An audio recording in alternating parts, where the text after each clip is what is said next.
Assalamualaikum warahmatullahi wabarakatuh. Oke teman-teman, kembali lagi di Ikhlas Channel. Kali ini kita akan membahas tentang kisah hantu kuyang Kalimantan. Jadi hantu kuyang ini adalah sosok kepala terbang dengan usus terurai, menjuntai yang mencari mangsa atau target wanita yang sedang hamil atau melahirkan, yang darahnya untuk dia hisap. Nah, sebelum kita bahas tentang asal muasal hantu kuyang ini, di sini saya akan menceritakan kisah nyata yang pernah terjadi di suatu daerah atau kampung tentang hantu kuyang ini. Tapi di sini saya tidak akan menceritakan atau menyebutkan nama kampung tersebut untuk menjaga nama baik kampung tersebut. Oke, kita mulai saja kisahnya. Jadi di suatu desa atau di suatu tempat atau di suatu kampung ada seorang janda yang mempunyai seorang anak gadis. Jadi janda itu kita kasih nama saja atau kita beri nama Rizka, dan anak gadisnya itu bernama Indah. Nah, mereka ini tinggal di ujung kampung di desa tersebut. Kebiasaan Rizka adalah pergi pada malam hari, dan anaknya si Indah ini pun mengetahui karena kebiasaan ibunya itu kalau sebelum pergi dia pasti bilang kepada anaknya kalau dia akan pergi. Dan si Indah ini, si anak ini selalu berkata, "Iya Bu, hati-hati," tanpa dia sendiri tahu apa sih kegiatan sebenarnya atau apa sih yang dikerjakan ibunya pada malam hari. Jadi seperti biasanya Indah selalu tidur setelah ibunya pamit pergi, dan hal ini pun terjadi beberapa kali atau sangat sering dan menjadi kebiasaan, dan bukan hal yang aneh lagi buat si Indah. Hingga suatu ketika hal ini pun terjadi pada suatu waktu ketika pada malam hari, si Rizka ini pun pamit kepada anaknya si Indah untuk pergi, dan si Indah pun mengiyakannya. Kemudian setelah ibunya pergi, Indah langsung mengunci pintu dan kemudian masuk kamarnya untuk tidur karena pada saat itu matanya terasa sangat berat sekali teman-teman. Dia diserang kantuk yang luar biasa dan Indah pun tertidur lelap. Nah, menjelang tengah malam, Indah tiba-tiba terbangun karena merasa ingin buang air kecil. Kemudian Indah pun menuju ke belakang. Setelah selesai buang air kecil, Indah kembali menuju kamarnya. Nah, kalau dia menuju kamarnya, Indah pasti melewati kamar ibunya. Jadi ketika dia menuju ke belakang atau sebaliknya ke belakang menuju kamarnya kembali, Indah akan melewati kamarnya.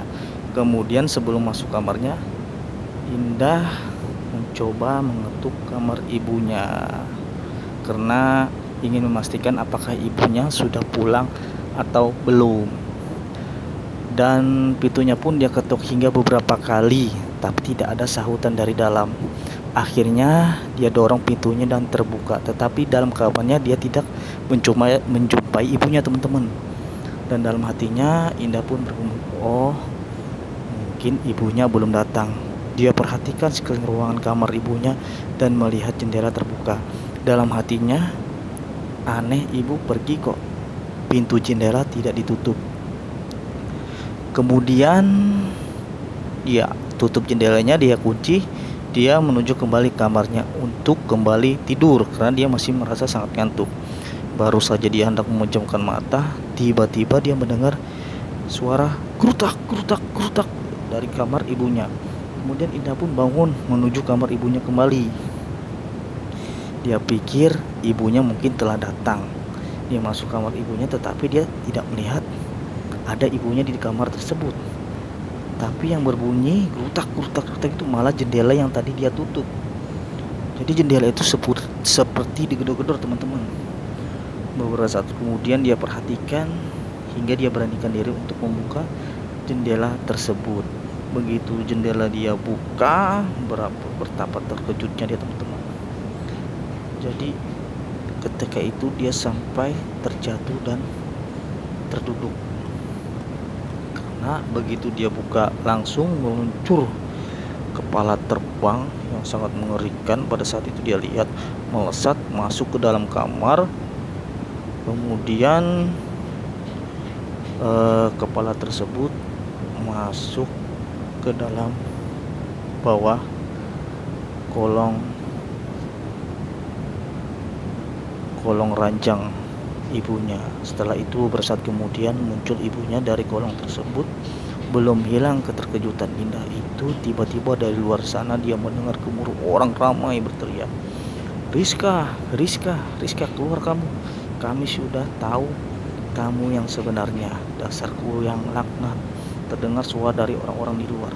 Rizka pun kemudian keluar dari rumah dan menuju gerombolan orang-orang kampung yang ternyata telah mengejar saat si Rizka ini beraksi dan akhirnya mengetahui yang sebenarnya. Jadi Rizka pada saat itu melarikan diri, dan bunyi gerutak-gerutak di jendela tersebut adalah karena jendela tersebut dikunci oleh anaknya. Jadi dia coba hantam-hantam supaya bisa masuk, teman-teman. Kemudian Rizka pun mendatangi gerombolan tersebut dan bersimpuh menangis memohon ampun, "Jangan dibunuh, kasihan anakku," katanya pada saat itu.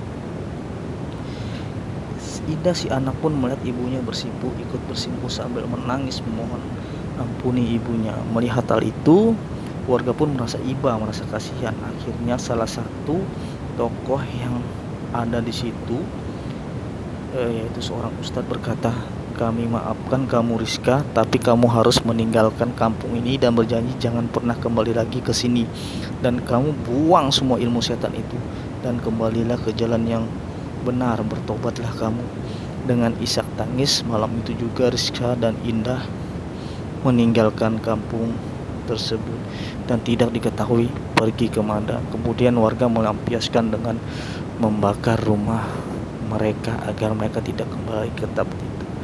Nah, itulah tadi kisah nyata tentang hantu kuyang yang pernah terjadi di suatu daerah.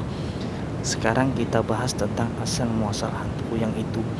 Jadi sebenarnya kuyang itu adalah sejenis siluman yang awalnya manusia yang mempelajari ilmu hitam, yang tujuannya adalah untuk awet muda dan umur panjang. Pada siang hari dia itu manusia biasa, berbaur, bergaul, dan bekerja seperti manusia biasa pada umumnya. Tapi pada malam hari ketika dia mencari mangsa, maka berubahlah wujudnya seperti itu, teman-teman.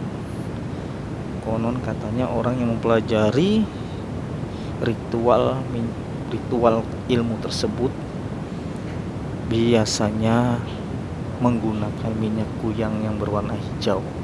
Sebab minyak kuyang itu sendiri konon katanya ada 5 macam warna dan masing-masing berbeda kegunaannya. Jadi yang digunakan untuk ritual ini adalah minyak kuyang yang berwarna hijau yang dioleskan ke leher pada ritual pertama. Setelah dia menguasai ilmunya, dia tidak perlu lagi mengoleskan hal itu tersebut ke lehernya. Jadi seperti itu, teman-teman. Nah, bagaimana cara untuk menangkal atau agar terhindar dari kuyang tersebut? Biasanya ibu-ibu yang hamil atau orang-orang wanita yang sedang ingin pada saat dia akan melahirkan, biasanya dia membawa bawang tunggal merah. Jadi bawang tunggal merah itu bawang yang tidak ada pecahannya atau tidak beranang, dia satu bungkus dalam satu biji itu.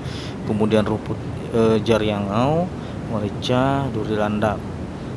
Nah, dan yang paling penting adalah mendekatkan diri kepada Tuhan Yang Maha Esa, mohon perlindungannya agar terhindar dari segala hal-hal yang berbahaya, hal-hal mistik yang merugikan, yang mengganggu. Jadi seperti itu, teman-teman. Nah, itulah kisah tentang hantu kuyang yang sangat terkenal di Kalimantan. Bagi teman-teman yang lebih tahu tentang hantu kuyang ini, bisa komen di kolom komentar atau menambahkan di kolom komentar agar ini bisa menjadi pengetahuan, menambah referensi kita, bermanfaat bagi kita semua. Oke, teman-teman, makasih teman-teman. Oke, teman-teman, semoga video ini bermanfaat. Jika ada pertanyaan, silahkan tulis di kolom komentar. Jangan lupa di like dan di subscribe ya. Terima kasih.